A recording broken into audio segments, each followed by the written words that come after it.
مفعول پہلے آ جاتا ہے، جیسے آدمی کو آدمی کھائے جاتا ہے، مفعول پہلے آ جاتا ہے، جیسے فقرہ ہے آدمی کو آدمی کھائے جاتا ہے۔ جب ہونا سے مشتق افعال آتے ہیں اکثر ہوتا ہے جیسے ناصح کو سودا ہوا ہے، خصوصاً ظرفی اور ظرف حالت میں، خصوصاً ظرفی حالت میں، خصوص ظرفی حالت میں جیسے گھر میں کوئی نہیں، حامد کے پاس طوطا ہے، جیسے گھر میں کوئی نہیں، حامد کے پاس طوطا ہے، لیکن چند ایک مثالوں میں مفعول زور دینے کی غرض سے پہلے آیا ہے۔ 3 فقرے دیکھ لیجئے۔ ان چیزوں کو کہاں لے جاتے ہو؟ ان چیزوں کو کہاں لے جاتے ہو؟ ان چیزوں کو کہاں لے جاتے ہو؟ یہ کاغذ میرے کام کا نہیں، جو تم کہو گے وہی کروں گا۔ جہاں دو چیزوں کا مقابلہ ہوتا ہے، تقابل ہوتا ہے، کمپیریزن ہوتا ہے، وہاں زور دینے کے لیے ایک لفظ جملے کے پہلے حصے کے شروع میں آتا ہے اور دوسرا دوسرے حصے کے شروع میں، جیسے محنت میں کروں اور چین وہ کرے۔ فجائیہ جملوں میں بھی اظہار نفرت، افسوس، تعجب وغیرہ کے لیے ترتیب بدل دی جاتی ہے اور الفاظ یعنی جو افسوس کے لیے، تعجب کے لیے الفاظ استعمال کیے جاتے ہیں، جیسے افسوس، جیسے تعجب وغیرہ وغیرہ، جملے کے شروع میں آتے ہیں۔ ایسے الفاظ جملے کے شروع میں آتے ہیں فجائیہ جملوں میں بھی اظہار نفرت، تعجب، افسوس وغیرہ کے لیے، جیسے لعنت ہے ایسے کام پر۔ اب یہ فجائیہ جملے میں اظہار نفرت، تعجب، افسوس وغیرہ کے لیے کیا ہے؟ جملے کی ترتیب بدل دی جاتی ہے۔ افسوس تمہاری حالت پر، لفظ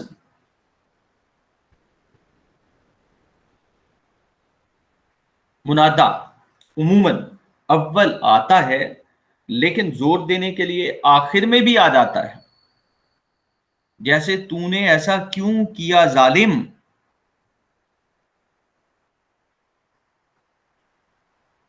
تیری یہی سزا ہے کمبخت۔ جب ضمائر ہر صح قسم ایک جگہ جمع ہو جائیں تو ترتیب کچھ اس طرح سے ہوگی، یعنی 3 طرح کے ضمائر جب ایک ہی جگہ جمع ہو جائیں تو کیا ہے کہ ترتیب جو ہے وہ پھر اس طرح سے ہوگی۔ پہلے نمبر پر ضمیر متکلم آئے گا، پھر مخاطب آئے گا اور پھر اس کے بعد غائب آئے گا۔ اس کی مثال کچھ یوں ہے، فقرہ ہے، ہم تم مل کر چلیں گے، ہمیں تمہیں وہ ایک ہی سمجھتے ہیں۔ اب ہمیں ضمیر ہے، تمہیں ضمیر ہے، وہ ضمیر ہے، ہم تم مل کر چلیں گے، ہمیں تمہیں وہ ایک ہی سمجھتے ہیں۔ ضمیر موصولہ ہمیشہ اول آتی ہے، جیسے تم کرو وہی کروں گا۔ ہر قسم کی صفات ان اسماء سے قبل آئیں گی، صفات ان اسماء سے پہلے آئیں گی جن کی صفت بیان کرتے ہیں، یعنی ہر طرح کی صفات ان اسماء سے یا ان اسماء سے قبل آئیں گی، پہلے آئیں گی جن کی صفت بیان کرتے ہیں، لیکن جب وہ بعد میں آئیں گی تو یا تو خبر کے طور پر استعمال ہوں گی یا زور یا خصوصیت کو ظاہر کریں گی، جیسے یہ بڑا خوبصورت مکان ہے، وعدہ پکا کرو، وہ ہمیشہ